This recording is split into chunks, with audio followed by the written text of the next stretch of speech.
friends. Welcome back to the Amber May Show. I'm glad you are joining me because I have Jim T-Wall joining us today. We are going to learn about how to grow our wealth. I know that's important to you because it's important to me. I don't want to be poor. I want to grow my wealth. I want something to leave as a legacy to my family. And you know what? Money doesn't buy happiness, but it can buy some fun. I want to live my best life, and I know you do too. So we're going to talk to Jim T-Wall today about how to grow our wealth. So that's on today's show. Please like, share, and subscribe. Send this far and wide because we want to help other people learn how to grow their wealth.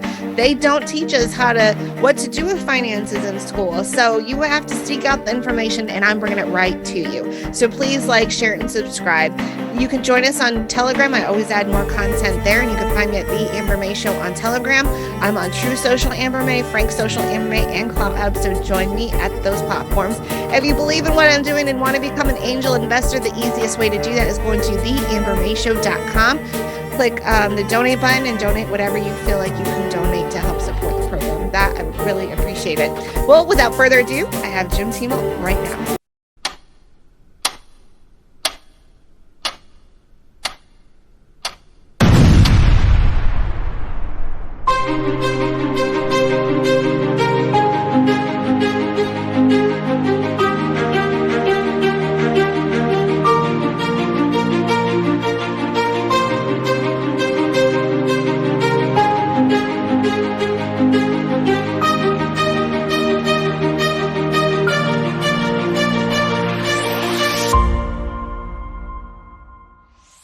So I have Jim T-Wall. He's going to share with us how to build our wealth. So Jim, why don't you start up that presentation?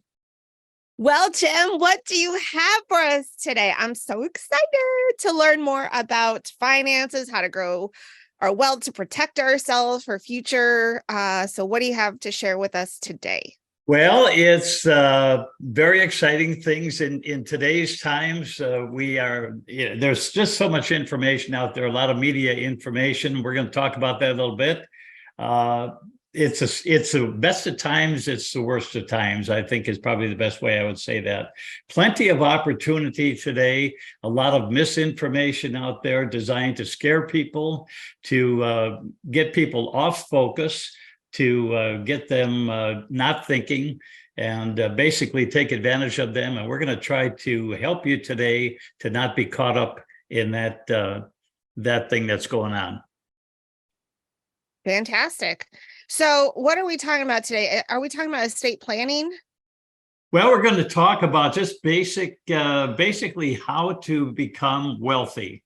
Oh, I like that. It's hard to go on YouTube or Rumble or any of the other stations that are out there without seeing an ad on how to become wealthy. There's so many of them. And some of them are probably good, and some of them I think are designed to make the presenter wealthy, not necessarily you, the purchaser.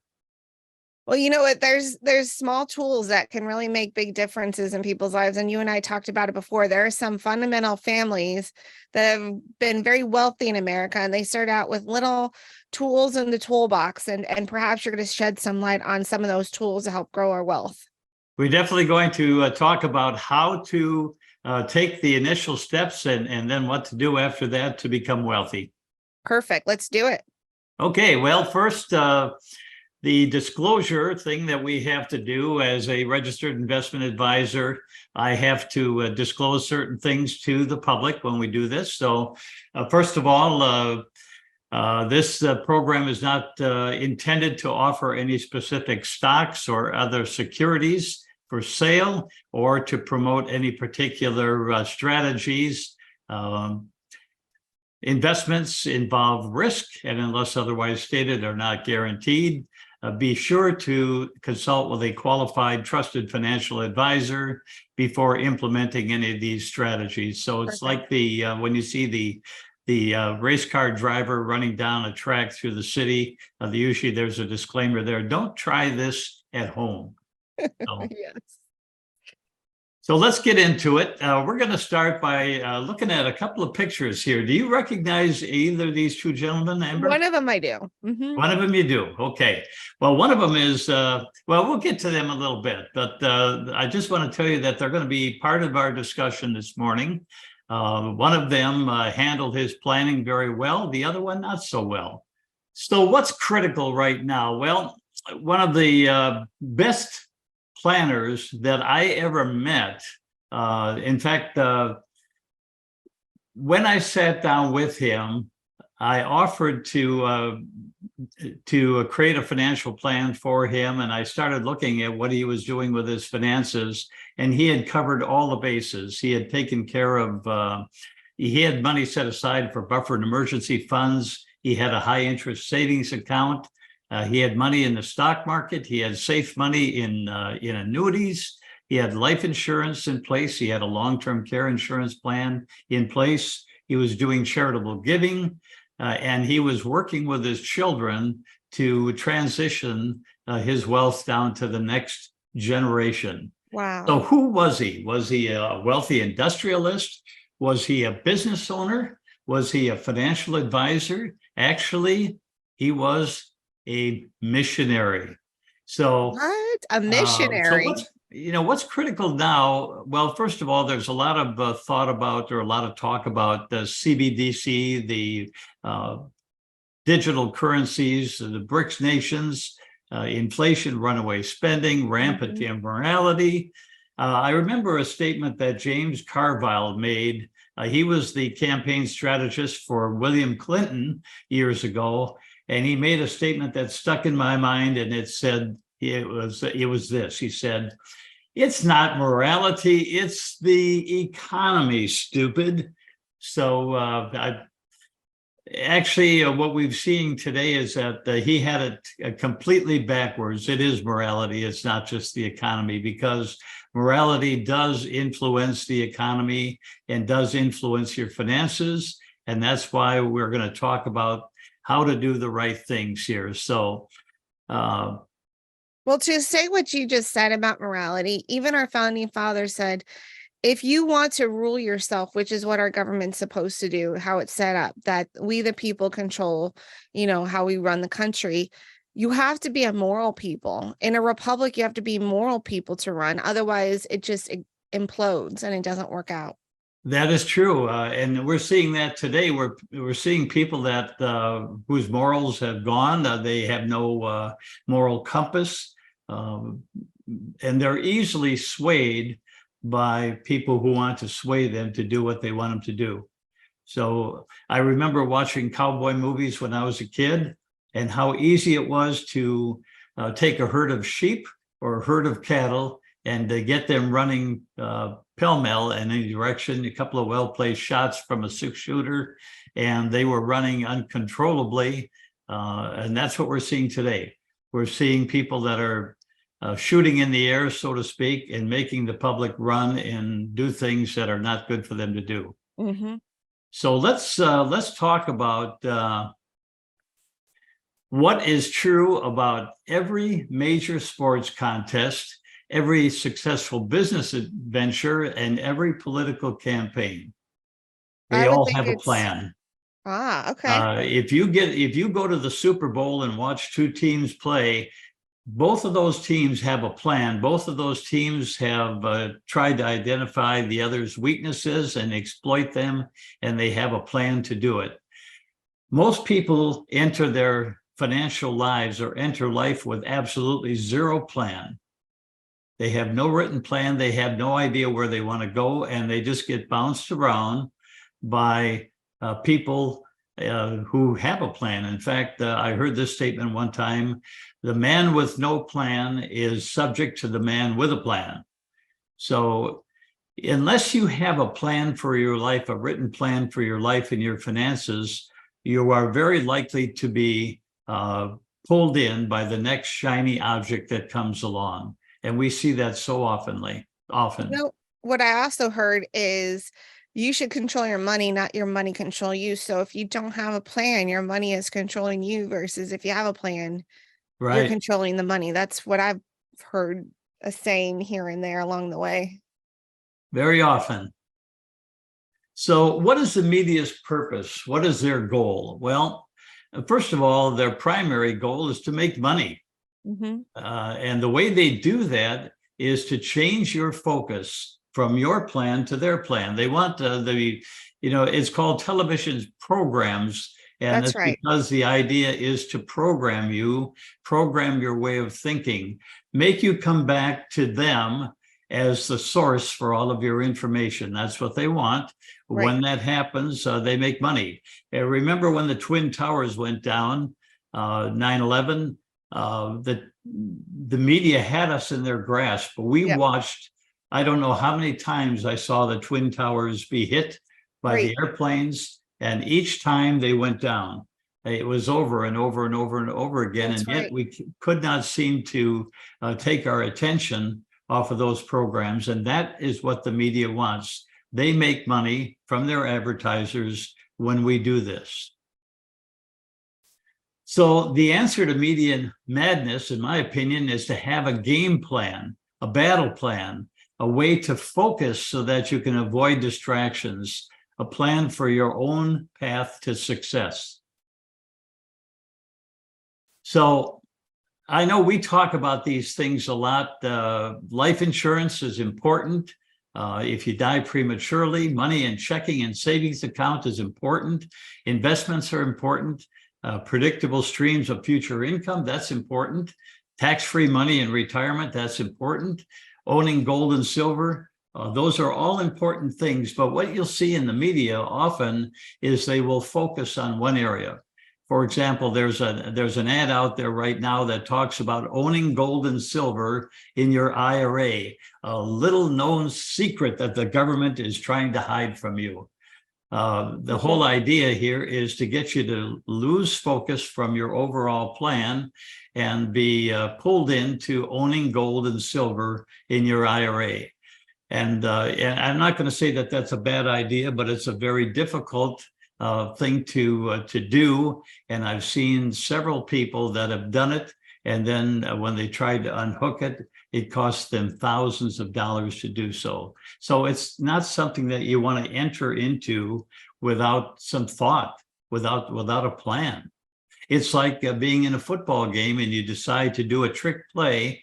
I remember the trick play, I believe it was the Philadelphia Eagles. I think it was against the Patriots. They lined up their quarterback and actually he became the receiver. They called that the Philly 3, I believe, and they scored a touchdown. But they didn't run that play it was successful, but they didn't continue to run that play through the rest of the game. They ran it one time. So I think it's important here to make these decisions in the context of an overall plan. Mm-hmm. Hey, I'm going to get to that thought in just a second, but right now I'm going to take a quick break.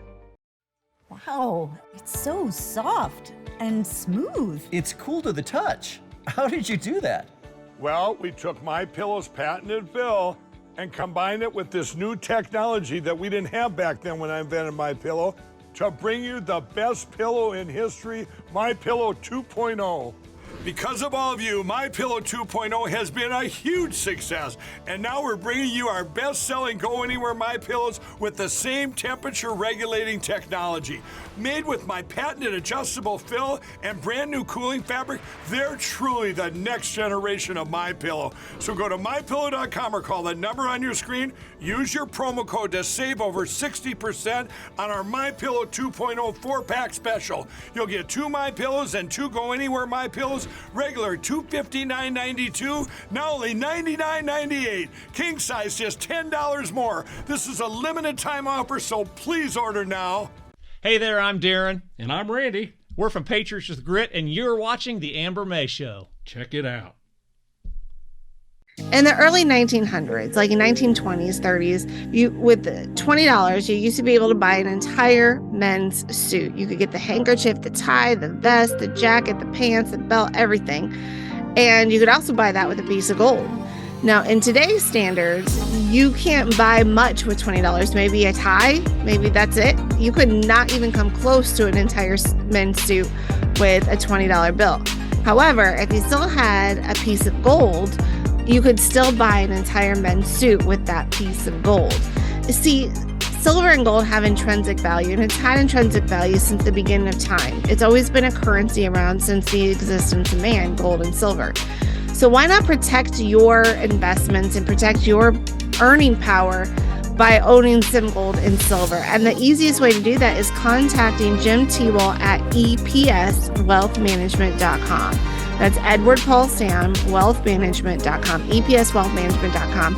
Give him a call and let him know you'd like to have some tangible assets in your portfolio. You'd like to have some gold and silver, and he can help you do that. So if you're ready to protect yourself and protect your investments, then go ahead and give Jim Tewell a call, whom you've seen on our program at EPSwealthmanagement.com. Let him know Amber May sent you.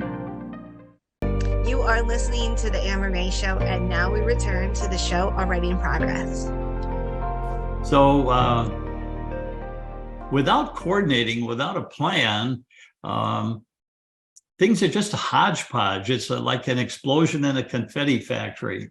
It's a mess, and that's what the media wants. That's what's a lot of financial advisors want. They want you to buy whatever it is that they're selling today, without any regard for how it might fit into what you're doing. So that drives me nuts. So let's get back to our two individuals here. The first one is a fellow by the name of Randy Pausch. And Randy was a computer science professor at Carnegie Mellon University. He was diagnosed with pancreatic cancer at 45 and given less than a year to live. And he's famous because during that period of time, he was a lecturer. He was one of the professors at the university. And at that time, the professors had come up with an idea of, if you were going to give your last lecture, if you knew you were going to die and you had one more opportunity to speak to your students or speak to the world around you, what would you say? And so Randy was given an opportunity to deliver a last lecture. And it became a YouTube sensation. It was made into a book. It garnered the attention from Oprah, Good Morning America, Time Magazine, and more. And he became quite the celebrity. And then he died at age 47. So diagnosed at 45, died at age 47. But Randy had time to interact with his family, tell them how much he loved them, put the plan together for them, for their future. He had time to do the things that it takes to be successful and to be remembered in a positive manner. Let's contrast that with James, whose last name I'm not going to try to even pronounce, but James was very famous. He's an actor and a producer, best known for his role as Tony Soprano in the crime boss in HBO's The Sopranos. James died unexpectedly at age 51. He left only 20% of his estate to his wife. It was about a $70 million estate. $30 million of it went to his Uncle Sam, went to taxes. Oh, no. Only 20% went to his wife, and I'm not even sure where the rest of it went. But James had far more money than Randy did, but he failed to focus, and his life was taken unexpectedly. So one of the things I like to tell people or talk to people about is what's called the 100-man story. And this is actually derived from statistics that the Social Security Administration puts out. And basically it says this: out of 100 people starting their career, their working career, if you follow them to retirement, only one will be independently wealthy, 4 will be financially secure, 5 will continue working, not because they want to, but because they have to, 36 will be dead, and the rest will be dead broke, depending on Social Security, relatives, friends, or charity for a minimum standard of living.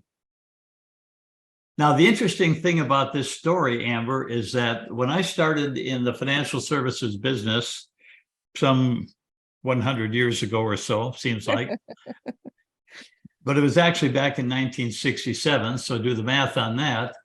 That's 100-man story. We used to tell that 100-man story.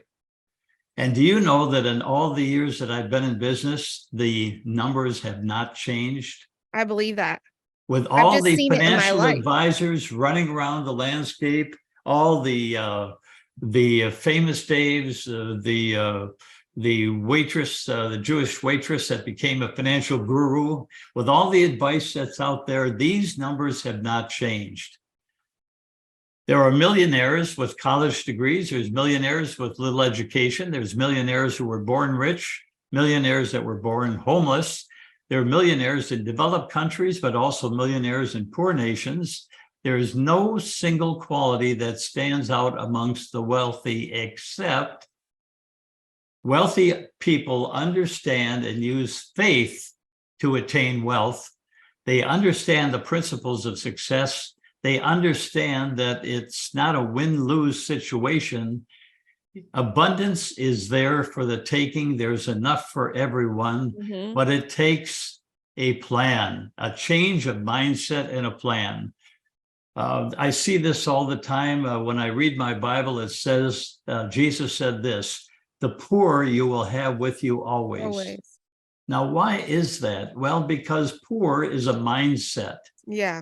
My favorite economist is Paul Pilsner, and Paul Pilsner is a Christian man. And basically, Paul Pilsner says this, most people say that economics is the science of the management of finite resources.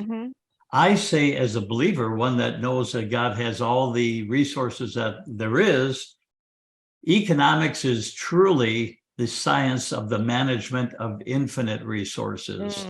So you've got to have a change of mindset right from the get-go. Then I think it's important to meet with a fiduciary pro. I'll get back to that in a little bit. Create a plan, monitor your plan, adjust your plan if necessary, but pretty much stick to your plan, ignore the distractions. You know, in a football game, the quarterback is trying to run his plan. He has 11 distractions on the other side of the ball, all trying to get him to forget the plan and think about their plan. But we know that in good football games, quarterbacks and coaches make adjustments, but they basically stick to their game plan, and that's how they win. And Well, I want to say something about that, because change your mindset. We've all heard the definition of insanity, doing the same thing over and over again and expecting different results. So if you are in a job that isn't paying the bills, you have a choice. You can change careers. Either maybe you gain some skills, maybe you go back to college and gain some skills, or, you know, start at an entry-level position in a different industry, or you get a second job. My point is, if you continue to do the same thing over and over again, realizing that you can't make ends meet, you have to figure out some other way of doing that. Either you get another job, you get a better paying job, you get the skills needed to advance your career. But if you keep being stuck in the same place over and over and over again, you have to have a change of mindset and do something different. Otherwise, you're going to keep being in the same position that you are now. I am so glad you said that. And that is the world today. So many people just keep doing the same thing, expecting different results, getting frustrated. That's a great observation. If it's not working, you got to go back to the drawing board. If you've just thrown 3 interceptions to the same cornerback, it's time for a different play. So yes, absolutely. So some ideas here, managing your information intake. If you, and it's hard not to watch the media these days. It's very, it's almost like substance abuse. Some of these things are so compelling. Right. It's hard to not watch them because some of the presenters are really talented, really gifted, really crafty.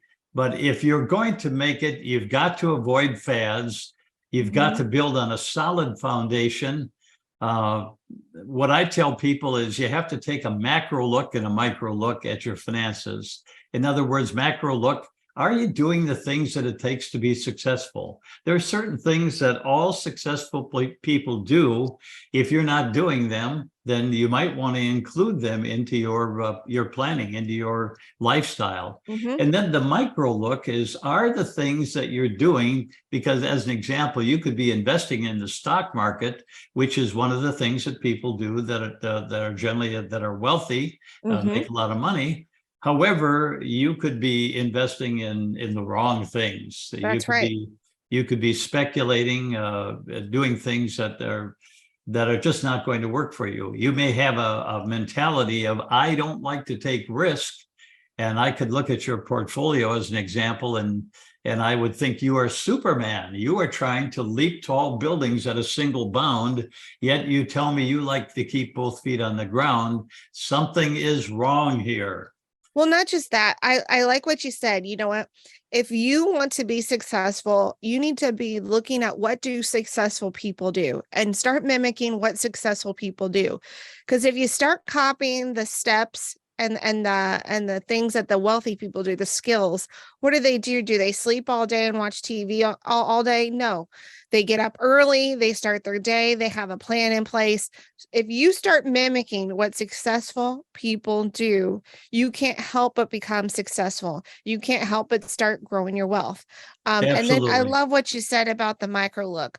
You have to see, what are you doing? Because you know what? Honestly, Jim, I would say most of America doesn't know how to invest. There is no classes taught, maybe at the collegiate level, and that's about it, but there's no real classes taught to regular everyday Americans who are given a retirement plan at work, and then they're told, okay, now invest your money.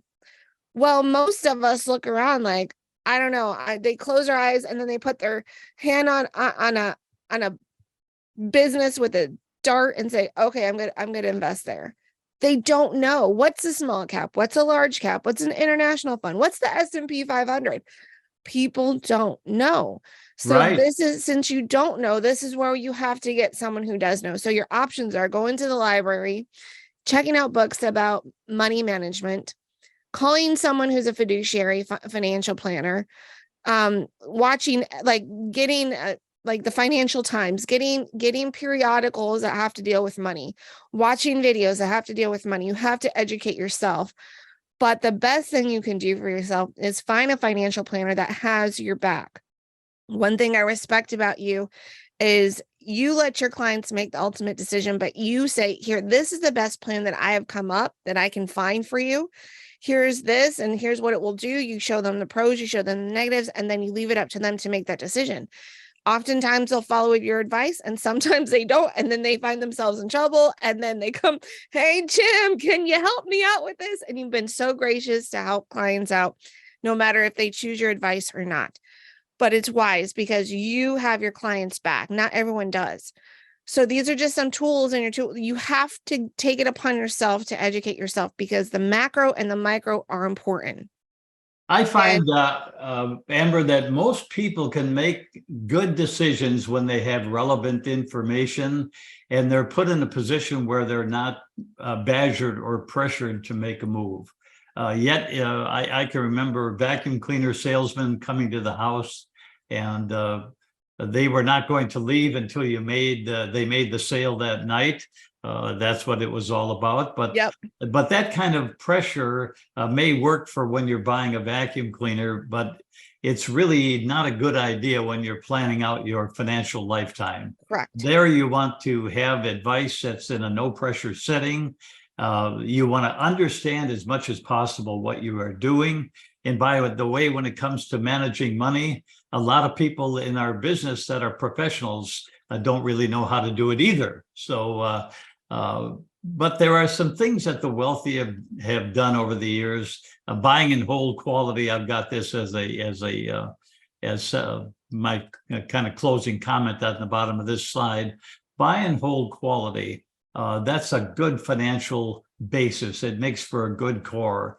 And then it's fun to do some things like trying to buy the next Amazon stock when it's $20 a share. I get it. It's good to have a little fun in the market too, and to try to pick some stocks that could make you a gazillionaire in 24 months or less.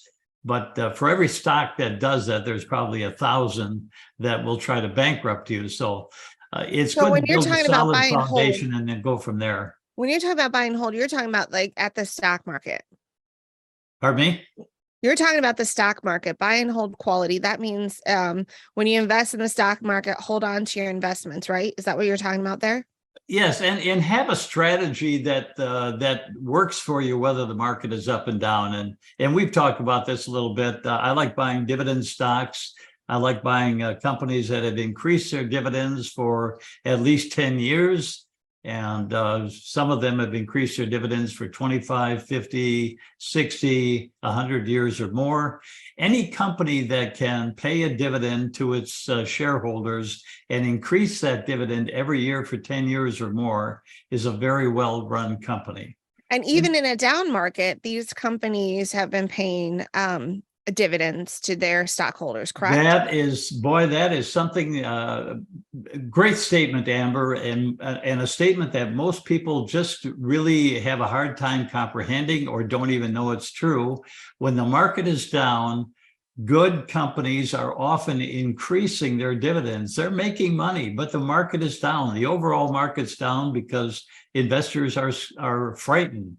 There's no shortage of bad news out there. We just went through this last year.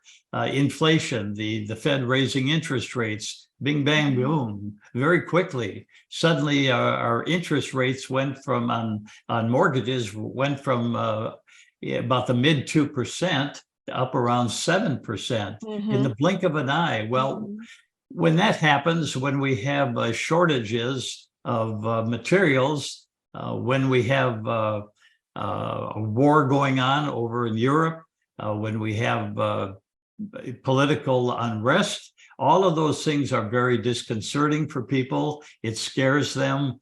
And that fear is reflected in the stock market, the way they handle their investments. But one thing you've said to your clients, and it's really stuck with me, when you see your statement and you have that the profit and loss part of your statement, if you haven't sold your stock or the things that you have in the stock market, if you haven't sold your investments, you've told your clients you haven't lost. Right. Talk about that for a brief second, because I think that's important with the buy and hold quality. It is, and it's very hard. It's hard enough when you're working to hold on to your stocks when the market is down. When you are retired, what I find with most people, it is virtually impossible for them to stay in the market when they're retired and the market does something like it did in 2008, where it went down almost 40%. When that happens, people say, I'm retired, I cannot afford to lose all my money. And that's a very valid concern. If you didn't have that concern, I would wonder if you had a brain or if you were thinking. It's a valid concern, but actually it's the worst possible thing you can do in that kind of a situation is to sell. And one of the ways that we help people not make that impulsive sell move is to show them that their dividend income is going up. Yes, the market is down. Yes, things look terrible. Yes, it looks like we're not going to come out of this. But your companies that you own are making money. They're paying dividends. The dividends are going up. We are reinvesting your dividends to buy more shares when the stock prices are down. And your plan is actually working harder for you right now than it would be working if the market was up. Hey, I'm going to get to that thought in just a second, but right now I'm going to take a quick break. So many of us think that sleep is a luxury. Sleep is not a luxury. Sleep is a necessity. It's going to help you restore all your bodily functions, help your body recover, recoup. It's something that we need to function on a daily basis. We need to feel restful. And And if you're not feeling restful because you're not getting a proper night's sleep, then I have something just for you. I just absolutely adore Dr. Stella. She comes out with some great supplements, and here's one of the newest ones she came out with, and it's Kobe Sleeps. So if you have trouble going to sleep at night and you want a more restful night's sleep, go to drstellamd.com, go to her supplements section, and purchase this, and use promo code AmberMay, one word, and you'll save some money there. Not only does it help promote a more restful night's sleep, it helps with stress and joint function. So if you have stress, you have joint function, you're also not getting a good restful night's sleep, you need to go to drstellamd.com, get these Kobe Sleep Bites right now, and save money by using promo code AmberMay. All right, America, Patriots, we are currently on the Amber May Show, so stay tuned. Amber May.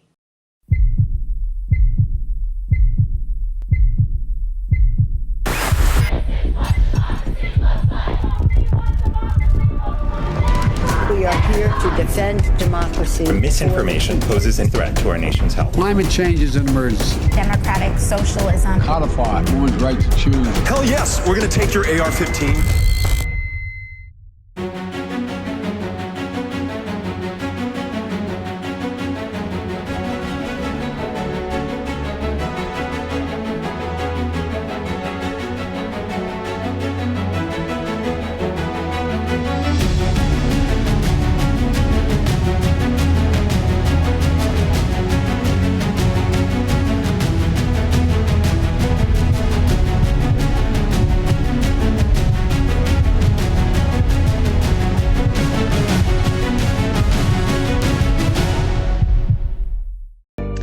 Listening to the Amber May Show, and now we return to the show already in progress. And sometimes that's all it takes for people to have hope.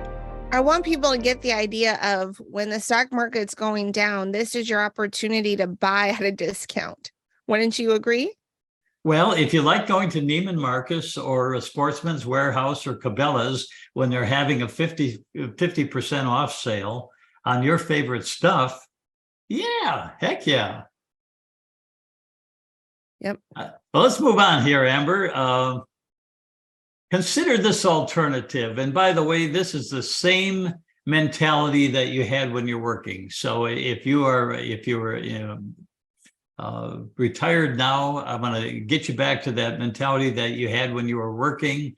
Instead of focusing on growth, hitting the mother loads, so to speak, by buying Amazon stock when it was $5 a share. Instead of trying to do that, instead of trying to hit home runs while blindfolded, pitching against Randy Johnson at 101 miles an hour, which is almost impossible, why not focus on building predictable streams of increasing income for your retirement? Yeah, we can have a little fun. We can take some shots at some stocks that could be tremendous winners. But if your retirement plan is buying lottery tickets at the grocery store, you are probably going to be in trouble. Now they say you can't win if you don't play, but I have played and I haven't won. So me too. I have played and I haven't won either. Right.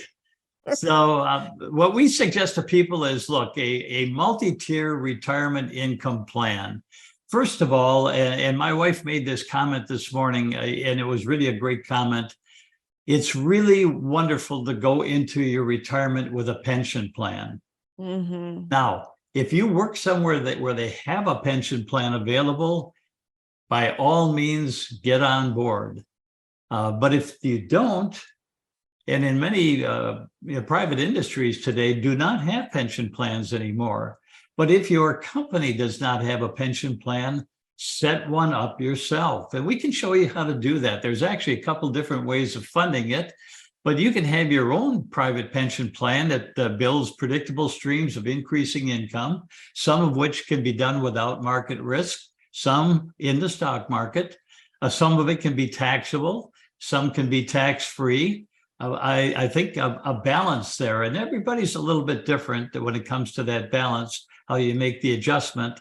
That's why it's so important to have a financial plan that's built around you, your circumstances, the way you look at life, what's on your bucket list, the things you want to do, what you're afraid of. Build that plan that just reflects you. And if you do it that way, you're going to have the best chance of success. And a good financial fiduciary person, a good pro, can help you do that. Have an income-focused investment portfolio in the stock market. Your plan should take care of you and then leave a financial legacy to your heirs. So this is possible. This can be done.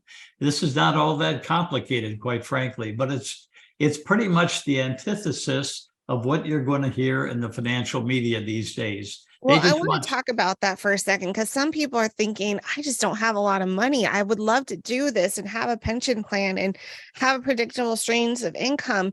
I just am living paycheck to paycheck. Can you speak to those people? Because I feel like there's a plan for everybody. There's ways to do it in little baby steps. Are you able to speak to those people and just Sure. give them a little advice of like where they can start if they're the paycheck to paycheck, would like to do something like this, but don't know how to start or where to start? Well, let's talk about John D. Rockefeller. Here's the story on John D.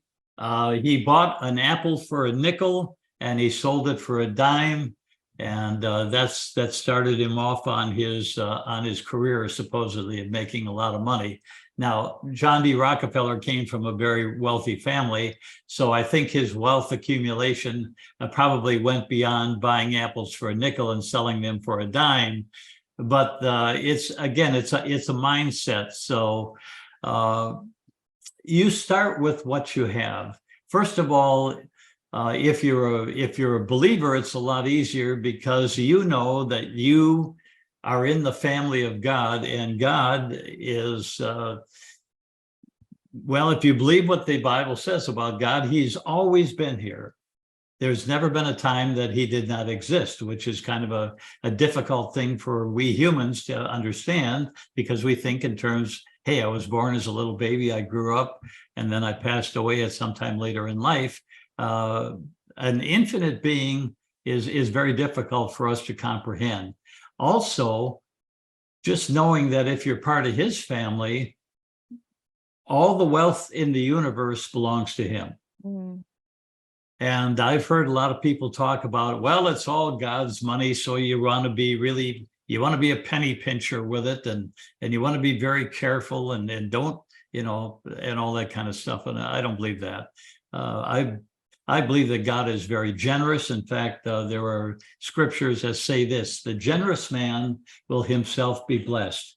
Sow sparingly, reap sparingly, sow bountifully and reap bountifully. God loves a cheerful giver. Mm-hmm. So I believe that in my experience with God anyhow, is that God is a giver. I remember having a gal in the office here one time. She came in, she was working for the church. She had virtually no money. We met with her, I talked with her, but there was nothing I could do for her at that time. 9 years later, she showed up in my office again. She actually had forgotten my name. I had forgotten her name, but I remembered her face. And when I opened up my files, and I always kept files, I realized that 9 years before, she had been in the office. Well, over 9 years, she had gone to work for a big paint company, and their 401k plan did amazingly well, and she had a lot of money.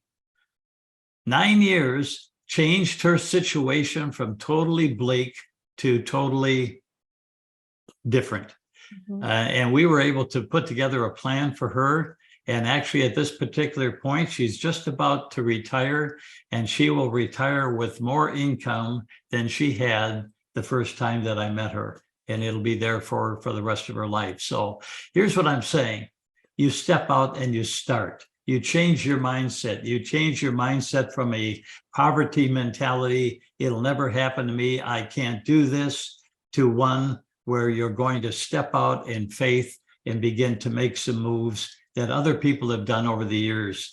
One of the nice things about being in business, as long as I've been in business, Amber, is I've seen people make good moves, and I've seen them make some pretty stupid moves.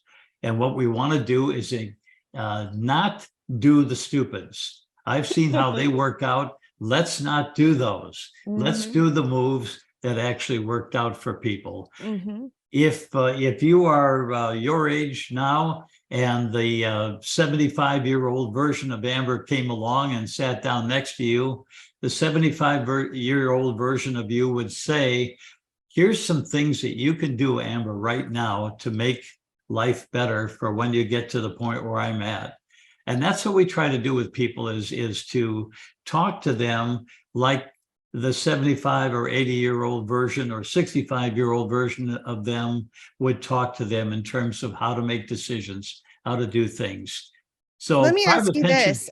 Do you, yes. when you sit with clients, do you talk to them about, or young people, that, hey, it's really great to buy a home? Like, do you add that into your financial planning too? Like, buying a home builds wealth because you can transfer that to your kids. Also, at some point, you can be rent free, because if you pay your house in 30 years, you can be rent free, versus if you rent.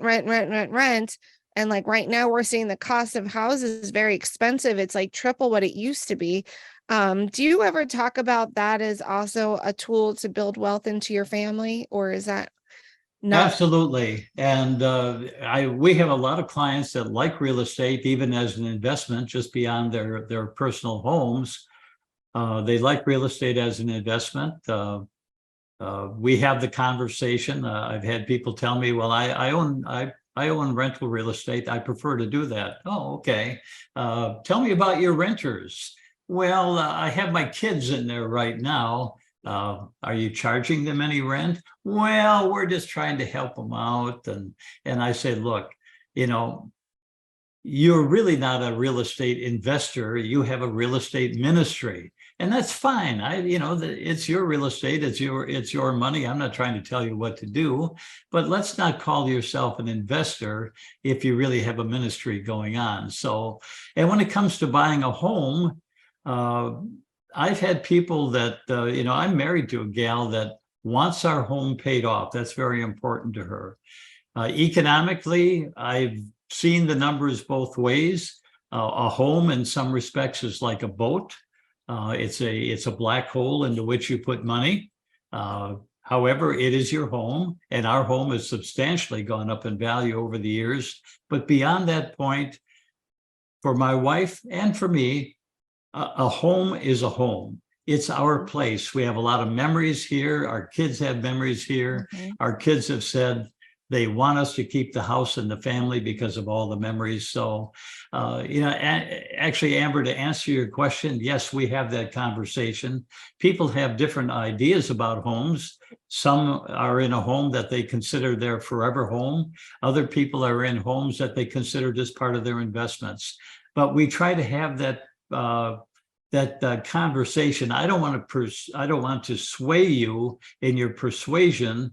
If you feel that a home is something that you want to keep and you want it paid off and you really don't care about the economics of the situation, that's fine. I'm not here to get you to think the way I think. I'm just here to get you to think. So let's talk a little bit about what is a fiduciary role. Well, in our industry, a fiduciary, first of all, is someone that takes an oath to put you first in each and every transaction. A salesperson is generally focused on, I need a sale. I need this sale. If I push your hot buttons, in other words, if I keep talking about the things that I know are of interest to you, or the things that frighten you, if I keep pushing those buttons, I'm probably going to get you to make the sale, whether it's good for you to do it or not. A salesperson is not compelled to disclose the possible negatives. In some respects they are, but in some respects not, or to help you determine if this is a decision that fits into your financial plan. They're just there to make the sale. And that's the American way. There's nothing wrong with that, except that if you are the one making the decisions, you might want to switch the pitch and begin to make your decisions within the context of your financial plan, instead of just being the subject of somebody else's plan to make more money, or maybe win the trip that the company has promised to the top salesman. Mm-hmm. So we're trying to get people to make informed decisions within the context of a personal financial plan and to see what the implications of those decisions might be. We had a client in the office one time that I asked him, what do you really want to do in retirement? And he said, I want to climb Mount Kilimanjaro. And this guy was, I think he was about 65 at the time. If I remember right, his wife was about 20 years younger. And so I asked him, okay, what would it cost to do that? And he said it was about $30,000. So we plugged that number into his retirement planning, and we found out that he could do it. So he did it. Wow. She went up the mountain first, is the way I heard the story, and he put his feet into her footprints. But he made it to the top. He did it. I give him credit for that. He did what he really wanted to do. And I think that's important, to do the things that you really want to do and see if you know that you can do them without blowing up your financial plan. I think you can do them then with a much better mentality. You can do them happy, not worried that you're going to somehow destruct in the future because you made that financial move today. Right. So that's what, let's just recap a little bit here before I hit the thank you for your time. And I want to do this too. You're going to see a slide in a moment that's going to thank you for watching today and give you a chance to ask questions. I know that if you hit the subscribe button, I think it is, to Amber's podcast, and if you ask questions, we'll get answers for you. That's what she's here for. She's trying to get you to understand what's going on in the world around us today and to find some ways to deal with those things so that we're not trapped, we're not programmed into making decisions that are not good for us to make. So just to recap here, it's important to change your mindset. And changing your mindset is an external thing. There's actually a verse in the Bible that I like, one of my favorite verses. It says this: do not be conformed to this world and its way of thinking, but be transformed by the renewing of your mind. If it all starts between your ears, if it doesn't happen there, it's not going to happen.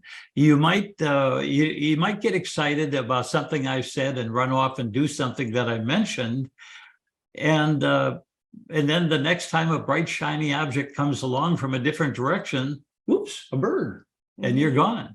So it's important to have a mindset where you're going to have a plan, you're going to stick to your plan, you're going to make adjustments when you have to, right, and you're going to work with someone that can be the guide at your side, not just the sage on the stage barking orders at you. And I want to make it perfectly clear. You and I both own precious metals. We are not saying do not own it, but there's ways to do that. Oh, and yes. It's an unregulated industry. So we just want you to work with someone who is not going to pull the wool over your eyes and get you to buy high and sell low. So that's not what we want for you, because that's another financial tool. Gold and silver is a financial tool. It just needs to be used right, and we can help you do that. So I want to make that perfectly clear. And I love this presentation because your heart and my heart are very similar. I don't like seeing people around me in poverty. I don't like seeing them struggle so hard. I want everyone in their retirement years to be thriving, because I have seen people who are barely making it in retirement. They've worked their whole life. They haven't made maybe the wisest financial decisions, or sometimes it's not even up to them. Life happens and life isn't easy. But there is ways to recover even when life is really difficult. So there's even things out of our control that we can't help, and we come up to a situation and then we find ourselves in financial hardships. However, I love what you said. God has all the resources. He can provide at a drop of a hat. He's done it for me. He can do it for you. And what we just want is everyone to live their best life, especially in retirement, and make a good plan, because the earlier you start, the better you are. The later you start just means you're going to work a little harder to get to your goals, but not impossible. Not impossible, but tougher. So starting sooner than rather than later is far better. So if you want to get a hold of Jim T. Walt, you can do so by going to iloveeps.com, or EPSwealthmanagement.com. EPS, Estate Planning Solutions, is what it stands for. EPSwealthmanagement.com or iloveeps.com. Jim, what's the phone number to the office if they want to reach out to you? The office phone number is 623-537-3657. We also have an 800 number if you're calling in from out of state and you want to save your money and have a better retirement by not paying for a phone call. It's 1-800-4, and then just spell out my last name on the keyboard, TEWALT, and that'll work. Awesome. That's wonderful. Thank you, Jim, so much for all your financial advice today. I am so excited. I have a place on my website at theambermayshow.com. If you go to the podcast section, there's a place for all the financial advice that Jim has given us. So I would encourage you to go to my website, theambermayshow.com, go to the podcast section, and you can see all the financial things that we've talked about up until this point. And maybe you can learn something. That's what we're doing this for. So you guys can learn something. And then if you need a financial advisor, Jim is here to help you do that. So thank you, Jim, for coming on the program today. I really appreciate you. Well, thank you, Amber. And I just want to say one thing to your listeners, Amber, and that is to subscribe if you have not already done so. And talk to your neighbors and talk to your family about subscribing, because I know Amber's heart is to keep you informed as to what's going on in the world around us. Not to program you, but to actually get you to think about what's going on. And her heart is to help you be all that you can be and have all that God wants you to have in your life. So take action, subscribe, and encourage others to do the same thing. Thank you. You're welcome. What if I told you that there was a beauty product that also helped block fat? Would you be interested? I know you would, because it's something I'm interested in. The older I got, the more wrinkles that are showing up on the forehead, under the eyes. I got this Timeless box. It's amazing because the oil goes on after I clean up my face. The oil goes on and it helps with wrinkles. It helps with any kind of skin issues you might have. It's great for deterring insect bites. You got to try it. It's amazing with that. And it's super easy. You just put it on your face and it just helps with any kind of skin issues you might have. Not only does the oil do that, but it also blocks fat. So put a dropper in your mouth right before you have a meal, and you could be stopping fat right before the get-go. So if you want to lose weight and you want to have a beautiful looking face, or if you have skin, anything of skin that you're just like, I don't like this, then get the Timeless Pack at thetimelesspack.com. Use my name, Amber May. Use promo code Amber May and save almost half off on the Timeless Pack. So that's thetimelesspack.com. Promo code Amber May and save some money for getting your wrinkles and fat loss.